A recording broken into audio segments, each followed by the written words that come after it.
अगर सपने नहीं होते तो आंसू भी नहीं होते। मेरे जख्मों की सूरत में मेरे अपने नहीं होते।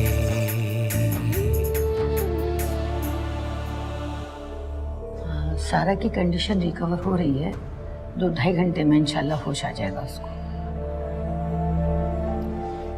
और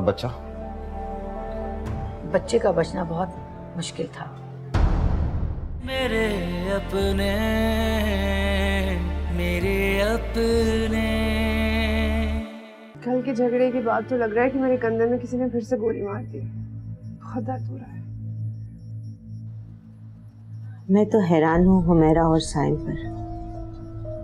पता नहीं उन पर क्या गुजर रही होगी। शुक्र करें खाला के फुफ्फो साथ नहीं आई। वही सब कुछ देखती तो उनकी तो हालत बिगड़ जाती। पापा बहुत हिम्मत वाले हैं जो उन्होंने दोनों को काबू कर लिया। सच बताऊं खाला, गलती सारी फरहान भाई की है।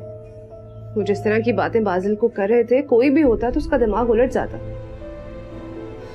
बाजिल तो बेचारे इतनी नरमी से बात कर रहे थे, उनका कोई कसूर नहीं है, फिर भी माफिया मांग रहे थे वो।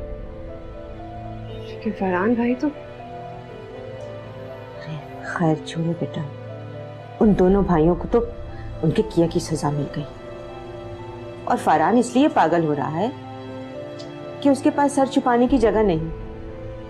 लेकिन तुम अल्लाह का शुक्र अदा करो कि तुम्हारे सर पर छत मौजूद है।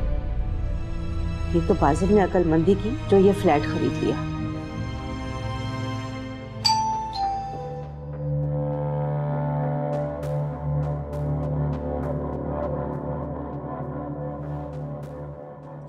अस्सलाम वालेकुम। मेरा नाम मजहर है और ये मेरे बड़े भाई हैं साहिब साहब। हाँ, सॉरी मैंने आपको पहचाना नहीं। इसलिए क्योंकि हम पहले मिले नहीं। हम एजेंसी के हिसाब किताब के लिए आए हैं। आज एजेंसी बंद है। मैंने सोचा है कि मैं खुद मिलूँ आपसे। मेरी फैमिली बाहर गई हुई है, आने वाली है। हम खुद इस घर पे रहेंगे। नहीं, घर मेरा है। मैंने इस घर को खुद खरीदा है। आपने खरीदा है? हरगिज़ नहीं। पिछले साल मैंने ये घर खरीदा है। कैसी बातें कर रहे हैं? चीट करने के लिए मैं ही मिला हूं क्या? कि मैं शक्ल से इतना बेवकूफ नजर आता हूं कि आपकी बातों में आ जाऊंगा? देखिए आप देखिए, हम शरीफ लोग हैं और बगैर किसी सबूत के हम आपसे इतनी बड़ी बात नहीं कर रहे हैं। कैसा सबूत? इस घर की फाइल मेरे पास है। ये फाइल हमारे पास भी है। आप प्लीज नाराज ना हो। हम ऐसे करते हैं कि बैठ के आराम से बात कर लेते हैं। क्यों बात कर लेंगे? कोई जरूरत नहीं है। अगर आप दोनों यहाँ और खड़े रहे, मैं पुलिस को फोन कर दूंगा। मजहर, अब हम इसे कोर्ट में मिलेंगे। अब सी उनको। हाँ, मिलेंगे कोर्ट में। जाए आप लोग। चलो। बदतमीज आदमी, तमीज ही नहीं है। चले। अरे इतने प्यार से बात कर रहे हैं।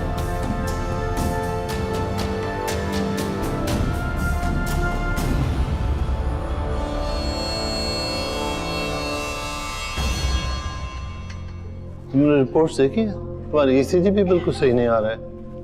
मैं बिल्कुल ठीक हूँ शाकिर, कुछ नहीं हुआ मुझे। ये डॉक्टर्स तो ऐसे ही अपना काम चलाने के लिए फजूल बातें करते हैं। ठीक हूँ मैं अभी भाभी से बात कर रहा हूँ। हुमैरा से तुम बिल्कुल बात नहीं करोगे। मैं नहीं चाहता उसे किसी किस्म की कोई टेंशन हो। पहले ही वो औलाद की वजह से बहुत परेशान रहती है और उसका बीपी भी हाई रहता है। तो हुमैरा से कोई जिक्र नहीं करोगे।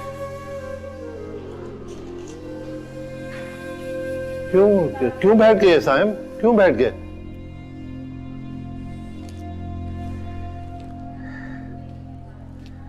शाकिर, मैं मरना नहीं चाहता। अगर डॉक्टर की बात सही है तो मैं जीना चाहता हूं अभी, अपने लिए नहीं, हुमैरा के लिए। देखो ना, अगर मुझे कुछ हो गया तो उसका क्या बनेगा? औलाद तो उससे पूछेगी। मैं अभी मरना नहीं चाहता था। कुछ नहीं होगा साइम, कुछ नहीं होगा। ठीक हो जाएगा।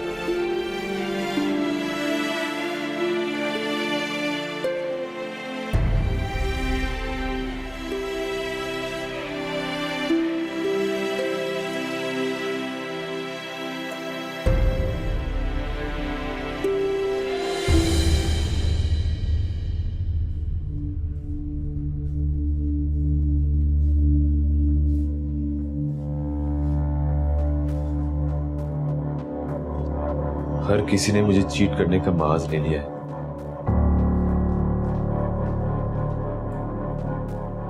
क्या हुआ है बाजिल? कौन आया था बाहर? दिमाग खराब हो गया लोगों का। पागल समझा वो मुझे, जो हर कोई मुंह उठाकर चलाता है बकवास करने। अरे अरे बेटा बताओ तो सही, हुआ क्या है? पता नहीं मैंने किसी का क्या बिगाड़ा है, जो हर कोई मुझे बेवकूफ बनाने चला आ रहा है। पता नहीं बाहर कौन दो आदमी थे, बगल में फाइल लिए खड़े, कह रहे कि ये हमारा घर है, हमने ये खरीदा है। लेकिन ऐसा कैसे हो सकता है बाजिल? आपकी कहीं शहजाद से कोई दुश्मनी तो नहीं है? पहले वो सारा बिजनेस का घपला और अब ये नया ड्रामा। किस बात की दुश्मनी यार लाइबा? तुम्हें क्या लगता है लाइबा, ये कोई फिल्मी सीन चल रहा है ना? मैंने क्या शहजाद की महबूबा को छीनने की कोशिश की है, या खेल खेल में उसे हरा दिया था जो वो बाध्य में ले बैठा है? तुम औरतें भी ना हमेशा उल्टी सीधी हांका करो। मुझे तो लगता है कि तुम्हारे बहकावे में आकर मैंने जो अपने माँ बाप का दिल दुखाया था ना, उसी की सजा मिल रही है मुझे। हर बात का इल्जाम मुझे ना दिया करे। घर छोड़ने का फैसला आपका था, मेरा नहीं। आपको इतने मासूम नहीं है कि मेरी उंगली पकड़ के चलते फिरेंगे। बेकार की बहस मत करो मुझसे लाइबा, और ये बात बात पर आंसू ना बनाया करो। जहर लगता मुझे ये रोना पीटना, हर वक्त की नहुसत तारी रहती है। बात बाद में होती है, रोना पहले आ जाता है। देख लिया है आपने, हर चीज में मेरा कसूर, हर गलती मेरी। बेटा जब मर्द परेशानी और गुस्से में होता है तो उससे बहस नहीं करते। सारा मैं परेशान नहीं हूँ क्या? घर चला गया, मेरा सारा जेवर चला गया, सब कुछ तो लुट गया है, और अब आकर बता रहे हैं कि ये ब्राइड भी हमारा नहीं है। बेटा ये छोटी सी बात नहीं है, बड़े धोखे होते हैं जमीन और जायदादों के खरीदो फरोख्त में। बस तुम दुआ करो कि कोई बड़ा घपला ना हो इस फ्लैट को लेकर। घपला कैसे हो सकता है खाला? पूरी रकम दी है अपार्टमेंट की, रसीदें संभाल कर रखी हुई है अभी तक। ये तो पागल है, इनकी आदत है बात बात पर हंगामा करने की। दिल छोटा मत करो, मैं तुम्हारे लिए पानी लेकर आती हूँ।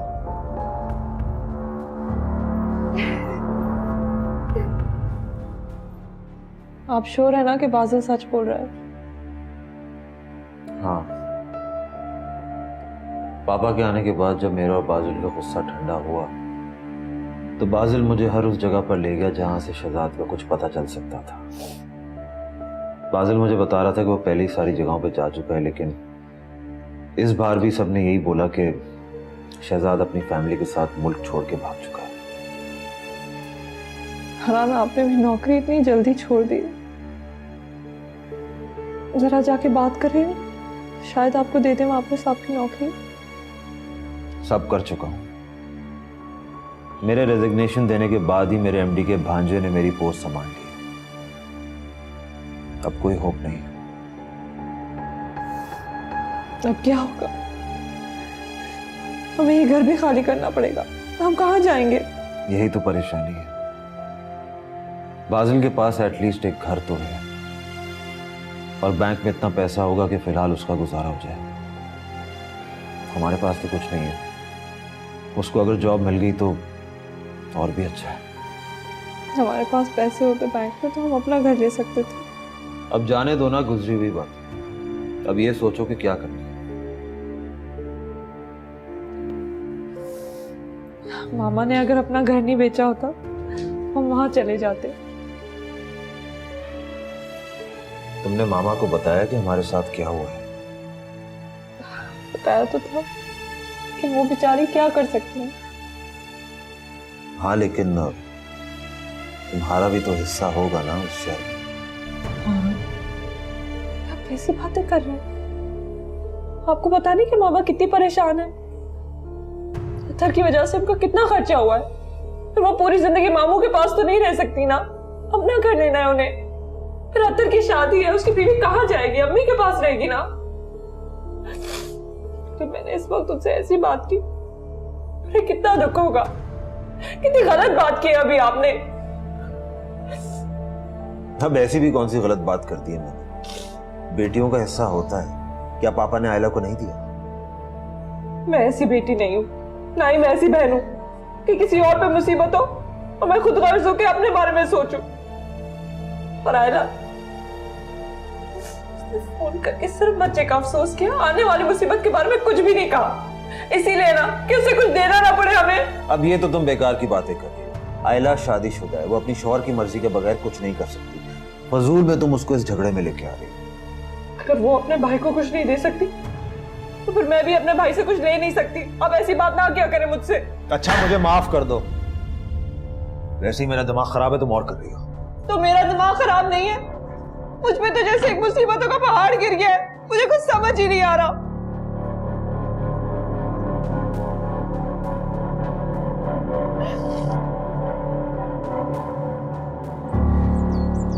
मेरी तो कुछ समझ में नहीं आ रहा मामा।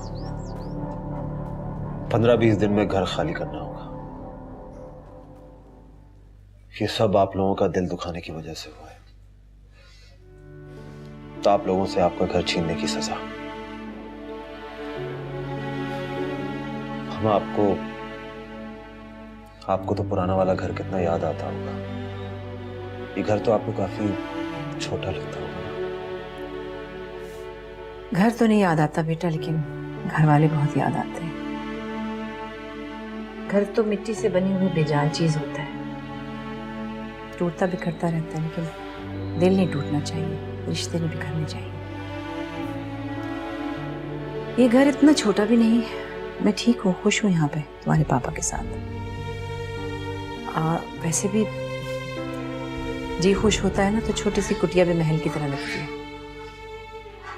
खैर तुम छोड़ो, परेशान मत हो, अपना सामान पैक करो और सायरा को लेके आ जाओ। तुम्हारे पापा भी यही चाहते हैं। मामा आपका और पापा का दिल कितना बड़ा है। Thank you so much.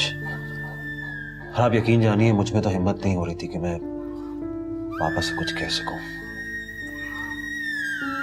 बेटे माँ बाप का दिल तो होता ही ऐसा है, औलाद के बगैर कहे ही हर बात समझ जाता है। मगर खैर छोड़ो इन सब बातों, तुम जाओ सायरा को लो, अपना सामान पैक करो। बल्कि सामान लाने की जरूरत नहीं है, सब कुछ है। नहीं मामा, अभी तो है 15-20 दिन।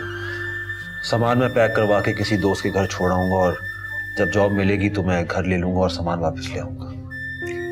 बस तुम किसी चीज की अब फिक्र मत करो, यहाँ आ जाओ। अभी तुम्हारे पापा भी आने वाले हैं, उनसे भी मिल लेना। नहीं मामा, मैं चलता हूँ, मुझे देर हो रही है। सायरा भी घर पे अकेली है। अरे चाय आ रही है ना, चाय भी पी लो। फिर से आने वाले ही हैं बस वो। मामा अब तो मैंने रोज यहीं पे हूँ, हर रोज मुलाकात होगी। चलता हूँ, खुदा हाफिज। खुदा हाफिज।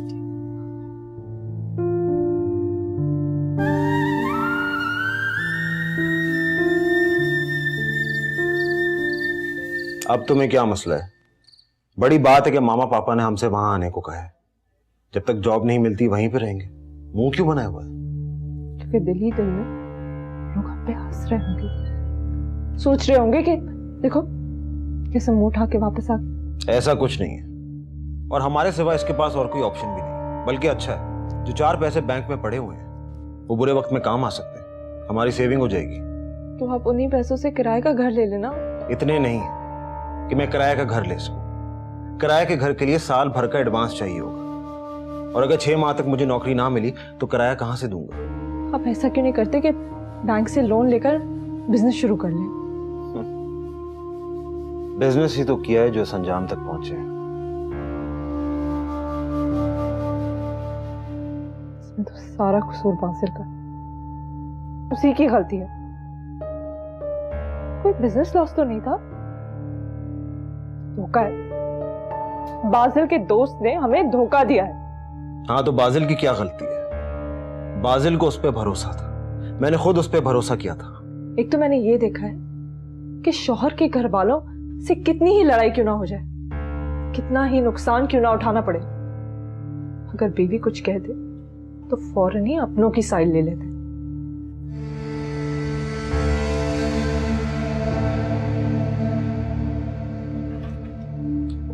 ठीक है मदर साहब, आपके कागजात बिल्कुल ठीक है, मगर प्लीज कोर्ट कचहरी मत कीजिएगा।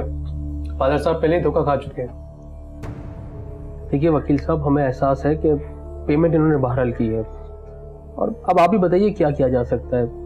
घर की रजिस्ट्री मेरे नाम है, हम नहीं चाहते कि हम बाजिद साहब को कोर्ट में घसीटें और परेशान करें। ज़्यादा से ज़्यादा हम इन्हें 1 महीने का टाइम दे देंगे, 1 महीने बाद भाई साहब की फैमिली वापस आ जाएगी। कोई तो तरीका होगा, कानून कुछ तो मदद कर सकता होगा। हो सकता है अगर वो एजेंट पकड़ा जाए जिससे आपने मकान खरीदा है, अब तो ये दोबारा हाथ में नहीं आता, और अगर आ जाए तो पैसा खिला के कानून से जान बचा लेते। झूठ बोलते हैं ये लोग, अब कानून इतना भी अंधा नहीं है। मैं अदालत जाऊंगा और उनके खिलाफ केस करूंगा। देखिए, मैं इस वक्त आपके जज्बात महसूस कर सकता हूँ, मगर ये हकीकत है कि अब कुछ हो नहीं सकता। अदालतों के चक्कर में मत पड़ना, सिवाय ख्वारी के कुछ नहीं मिलेगा। ये झूठे वकील तुम्हें झूठी आसरा दे देकर लूटते रहेंगे और ज्यादा क्राइसिस में आ जाओगे। केवल साहब याद रखिएगा।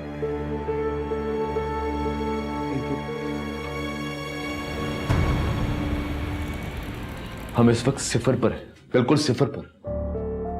जहां से चले थे वहीं खड़े। आज से खाला के घर से निकले थे, लगता है वहीं जाना पड़ेगा। नहीं बाज़, इस बार नहीं जा सकते आसिया खाला के घर।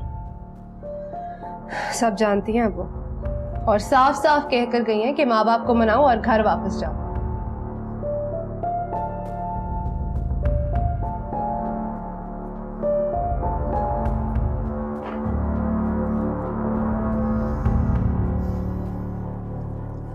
वहां कैसे जा सकते हैं? वहां तो फरहान भाई और सारा जा रहे हैं। उस घर में जगह ही कहाँ है और किस मुंह से जाएंगे? यही डर तो मुझे भी है। और अगर चले भी गए तो फुफ्फो 10,000 ताने देंगी, और पापा हर बात पर सुनाएंगे हमें। मेरी बात सुनो, जब तक नौकरी नहीं मिलती या और कोई आसरा नहीं होता, तब तक सब कुछ बर्दाश्त करना होगा।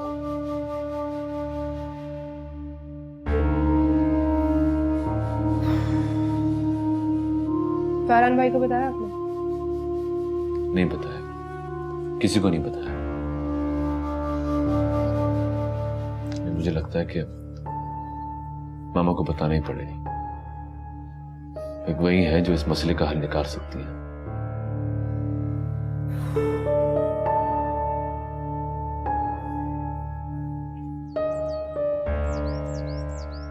क्या सिर्फ 1 हफ्ता रह गया?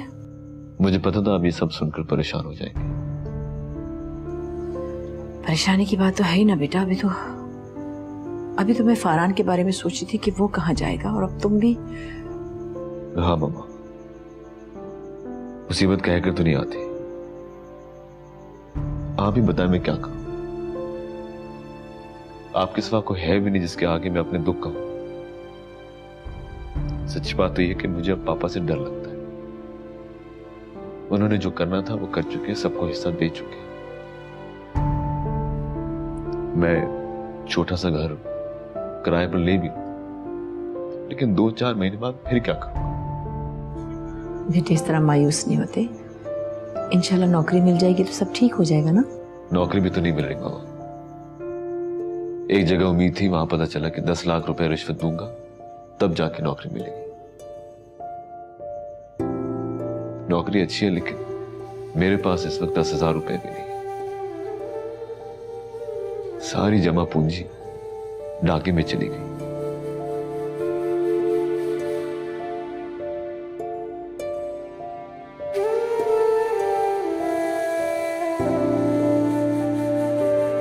मैंने उनकी तकलीफ महसूस कर ली। मैंने ये घर बेच दिया। मेरे अपने, मेरे अपने। चुप क्यों सादली? कुछ तो बोले, क्या करें? क्या बोलूं? हमारी शादी के बाद मैं अक्सर सोचा करता था कि तुम्हारे बगैर मैं कैसे जिंदा रहा। अब फिर जब बच्चे हो गए तो सोचता था इनके बगैर कैसे रहा, और जब बच्चे बड़े हो गए तो सोचता हूं इनके साथ कैसे रहूं। पहले फरहान की फिक्र थी, अब तुमने बाजिल का भी किस्सा सुना दिया। समझ में नहीं आ रहा, घर में कुल 2 कमरे, किसको हाँ कहें और किसको ना कहें। कुछ तो करना होगा ना साइम, हमारे बच्चे हैं वो, और आपको पता है बाजिल को वो थोड़े दिनों बाद कोर्ट में घसीट लेंगे अगर उसने घर खाली ना किया। इन लोगों के साथ जो कुछ भी हुआ है कि उनकी अपनी बेवकूफी और हिमाकत की वजह से हुआ है। साइम देखिए, बच्चे तो गलतियां करते हैं, उसकी वजह से हादसे भी हो जाते हैं। आपको याद है ना, बाजिल छोटा सा था, आप उसे छत पे जाने से मना करते थे और वो जरूर जाता था, और फिर कोई ना कोई चोट भी लगा दिया करता था। फिर हम अस्पतालों के चक्कर लगाते थे, पूरी रात उसके साथ जागते थे। आखिर औलाद थी ना हमारी, याद है ना? याद।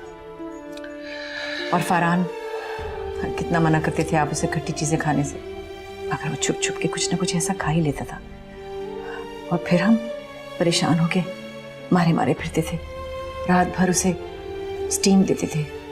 और मुझे अच्छी तरह याद है कि आप कहते थे कि इन बच्चों की तकलीफ मुझे अपने दिल में महसूस होती है। अब बच्चे बड़े होकर जो तकलीफ हमें पहुंचा रहे वो भी दिल में महसूस होती हो मेरा।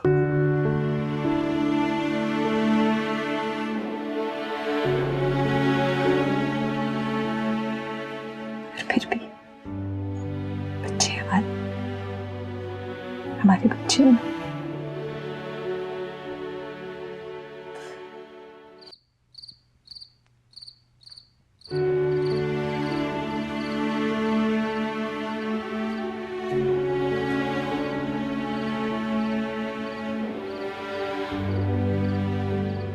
क्या सोच रहे हैं साइम? हाँ, सोच रहा था कि दूसरी शादी कर लूं, कुछ और बच्चे पैदा कर।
एक बात पूछूं?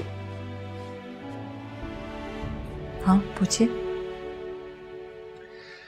तुमने आज तक मेरा साथ दिया है, अभी मेरा साथ दोगी? अब क्यों पूछ रहे हैं आप ये? कहा तो है कि दूसरी शादी का सोच रहा हूं। साइम फजूल बातें मत करें, आप अच्छी तरह जानते हैं कि मैं मरते दम तक आपका साथ निभाने वाली हूँ। अक्कू बाबा आया मियाँ साहब जी। अक्कू बाबा जरा मेरे साथ चलिए, मुझे एक जरूरी काम है। अच्छा, इस वक्त कहाँ जा रहे हैं आप? अभी तो सिर्फ 8 बजे हैं, मुझे एक जरूरी काम है, मैं थोड़ी देर में आ जाऊंगा। गाड़ी निकालिए, आता हूं।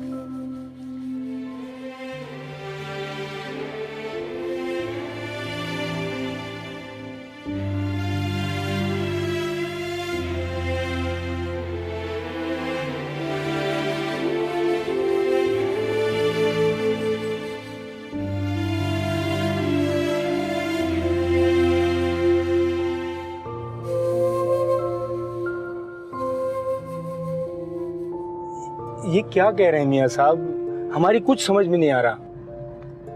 अब कुछ ना कुछ तो करना ही पड़ेगा ना अक्कू बाबा। तो क्या हर बार सब कुछ आप ही करेंगे? तो फिर कौन करेगा? हमारा कहती है कि बच्चों को चोट लग जाए तो माँ बाप सिर्फ मरहम पट्टी करते हैं, ये नहीं सोचते कि बच्चे ने क्या गलती की है और चोट कैसे लगी। कहती तो वो भी ठीक है।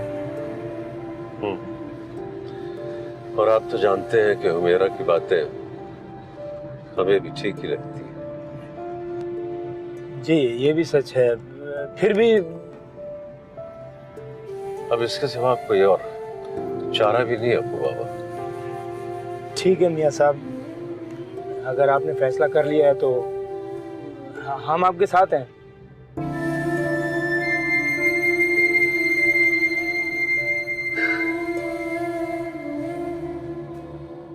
क्या हो? आसिया खाला ने क्या कहा? मैंने कहा था ना आपसे, नहीं मानेंगी वो। कह रही हैं सास ससुर को मनाओ और जाकर उनकी खिदमत करो।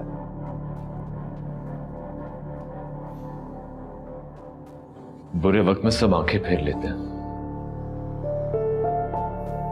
आप भी तो गए थे, क्या कहा पप्पू ने? कोई उम्मीद दिलाई? वो क्या उम्मीद दिलाएंगे? इशारतन कहा भी मगर वो टाल गई। कहते नहीं सब्र करो सब्र करो।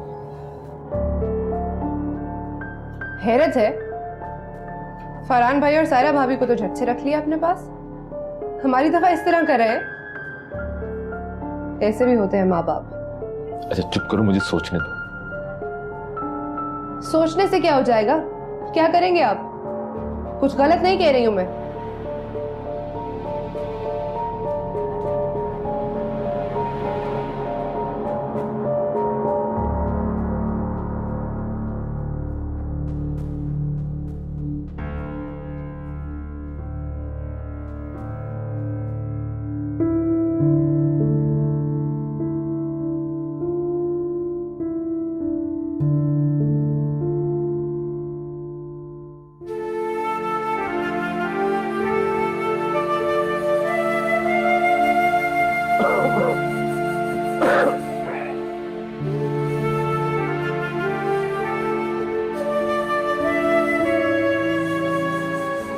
आ गए आप? हमारा तो कह रही थी ना कि औलाद गलतियां करे तो सिर्फ माँ बाप उनकी तकलीफ को महसूस कर सकते। मैंने उनकी तकलीफ महसूस कर ली। मैंने ये घर बेच दिया। क्या? हाँ। ये लो, ये 2 चेक्स है, अक्कू बाबा के साथ जाकर उन दोनों को दे देना।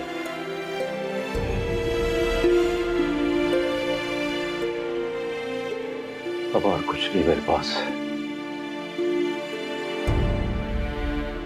मैंने तुम्हारे आंसुओं की कीमत चुका दी है।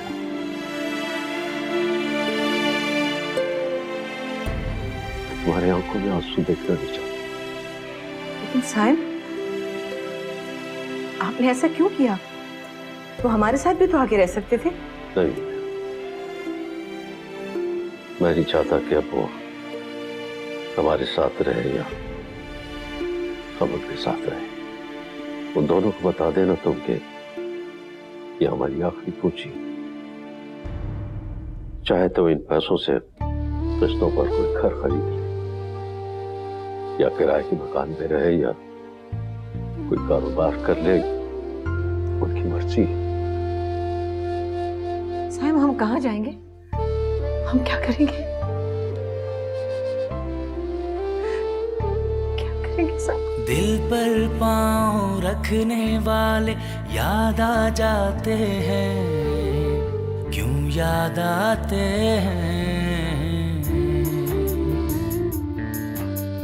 अपने जिगर के टुकड़े हो तो याद आ जाते हैं, याद आ जाते हैं,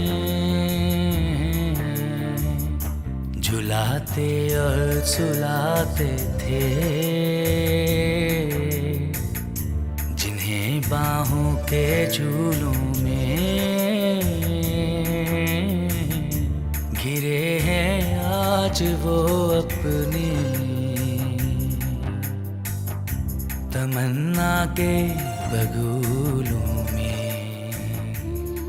पता चला कि खुदा ने हमसे हमारा बच्चा क्यों छीन लिया। हमें इस तरह दरबदर जो होना था, उसे हम लेके कहाँ मारे मारे फिरते। मामा आप अंदर कैसे आ गई? तुम्हारे दरवाजा खुला छोड़ने की आदत अब तक नहीं गई। हाँ मैं भूल गया था। आप खड़ी क्यों हैं? आइए बैठिए प्लीज। नहीं बेटे, मैं तो बस ये देने आई थी। हमारी उम्र भर की पूंजी है ये। हमने वो छोटा वाला घर भी बेच दिया है। तुम्हारे पापा ने भेजे हैं पैसे, शायद तुम्हारे काम आ सके। मामा आप आए, आप आके बैठे, मैं आपके लिए चाय लाऊं। नहीं बेटे, थैंक यू। बस अभी बाजिल की तरफ भी जाना है मुझे। पापा को थैंक यू कहिएगा। जब तक मुझे जॉब नहीं मिलती है, बहुत बड़ा आश्रय है मेरे लिए। मैं रेंट पे कोई भी अपार्टमेंट ले सकता हूँ। मैं आऊंगा पापा के पास उनसे मिलने के लिए। Thank you. खुदाफिज़।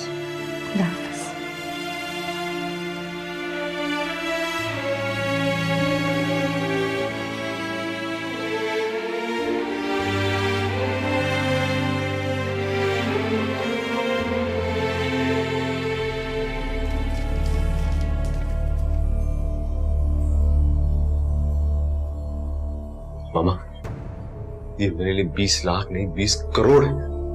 मैंने कहा था ना, मामा पापा हमें इस हालत में कभी नहीं देख सकते। अब आप भी प्लीज इन पैसों को संभाल कर रखिएगा, क्योंकि ये वाकई 20 करोड़ नहीं, सिर्फ 20 लाख है। कुछ भी हो, मामा पापा ने अपना घर बेचा है हमारी खातिर। जाहिर है घर तो बेचना ही था। 2 और फैमिलीज कैसे रहती हैं उस घर में? 2 ही तो कमरे थे वहां। बाजिल, बस अब इसके बाद तुम्हारे बाप के पास और कुछ नहीं है जिसे वो बेच सके।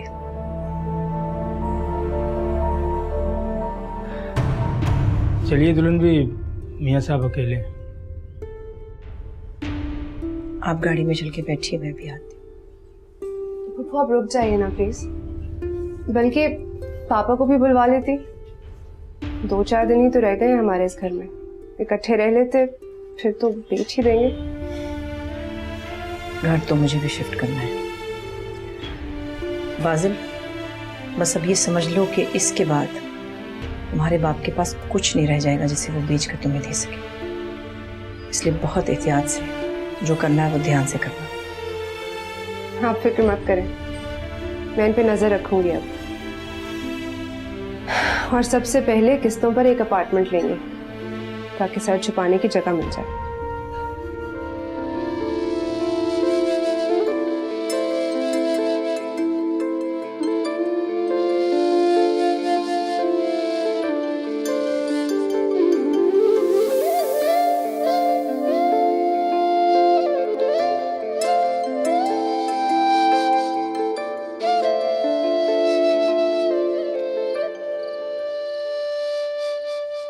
घर दहलीज को छोड़ भी जाए फिर भी दिखता है, फिर भी दिखता है।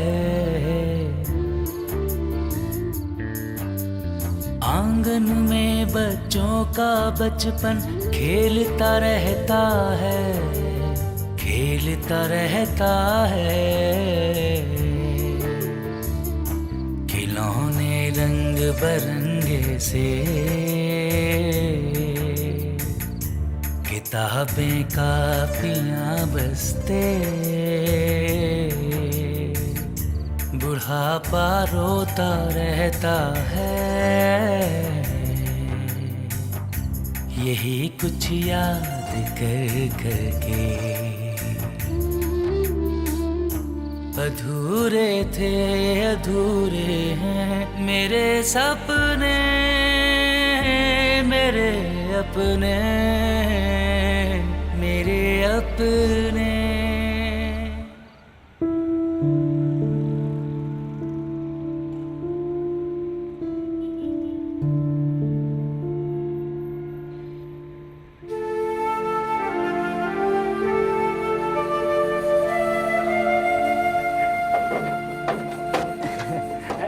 आइए आइए आइए दुल्हन जी, आइए मेरे साथ।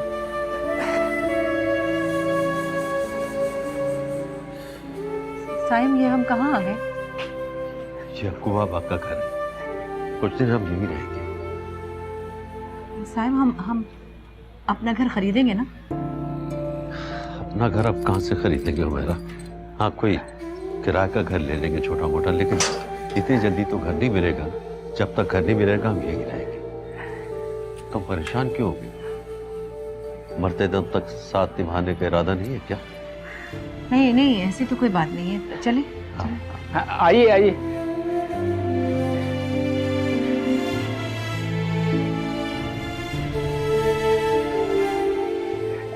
दुल्हन भी, हम आपको कोई तकलीफ नहीं होने देंगे। आपकी खिदमत करके हमें बड़ी खुशी होगी। जब तक आप लोगों को कोई घर नहीं मिलता ना, आप लोग यहाँ आराम से रहिए। ऐसा करें, आप अंदर चलें, आप लोग, मैं अभी चाय बना के लाता हूँ। हम यहीं बैठते हैं, आप चाय ले आइए। जी अच्छा। बैठ।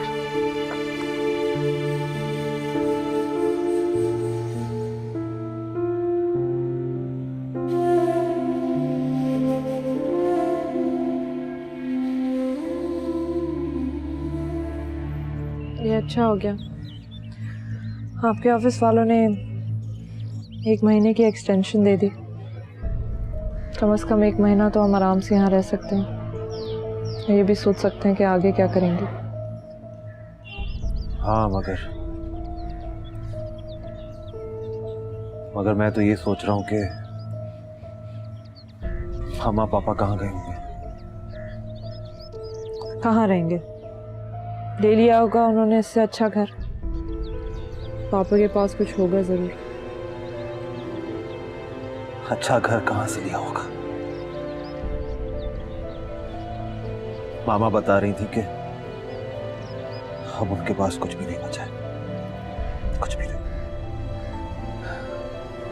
इसीलिए ना कि हम कुछ और ना मांग लें।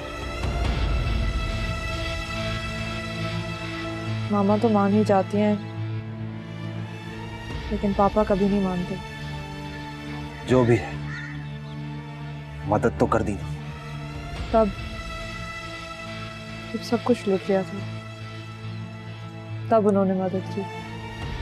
अगर घर वो पहले बेच देते तो फिर उन्हें यहाँ हमारे पास नहीं आना पड़ता, इतनी टेंशन नहीं होती, इतने झगड़े नहीं हुए होते, मेरा बच्चा नहीं मरता। मैं कभी उनके साथ नहीं रहूंगी, ना ही उन्हें अपने साथ रखूंगी।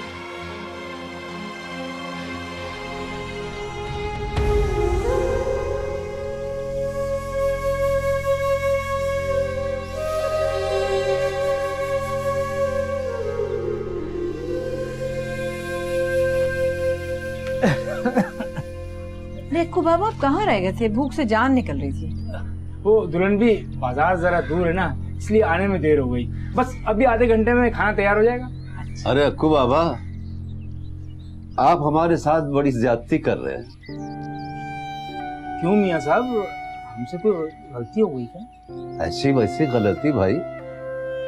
आप रोजाना अपने हाथ के खाने पका पका कर हमें खिलाए जा रहे हैं और हम अपनी बेगम के हाथ के खानों से तो महरूमी हो गए। ये गलती नहीं तो और क्या है? अच्छा, वैसे अक्कू बाबा के कांधे पर रख के बंदूक चलाने की जरूरत नहीं है। आप अपनी फरमाइश तो बताइए। भाई अभी हमने फरमाइश की कहाँ है आपसे? तो बताएं ना, क्या खाएंगे? देखिए, वो आपके हाथ की बेसन की रोटी और हरे मसाले वाली चटनी, अगर वो आप खिला दे तो बहुत अरसा हो गया खाए। अच्छा, बना देती हूँ। बेसन है घर में? अरे दुल्हन भी इत्तेफाक से हम बेसन भी लाए हैं। चलिए आइए आइए। चले बनाती हूँ।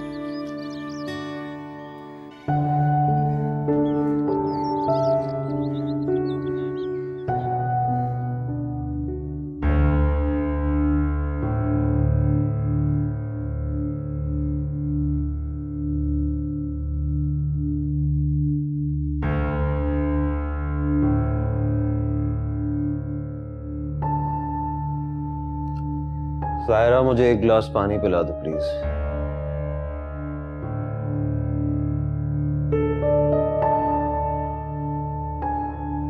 सायरा, मुझे पानी चाहिए।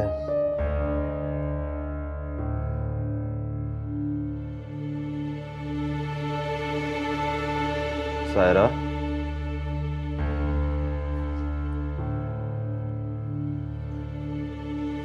सायरा,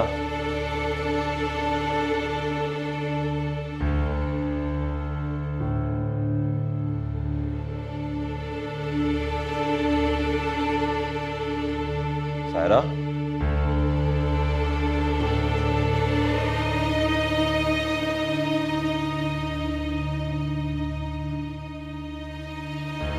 सायरा, सायरा, सायरा आंखें खोलो प्लीज। सायरा, सायरा आंखें खोलो।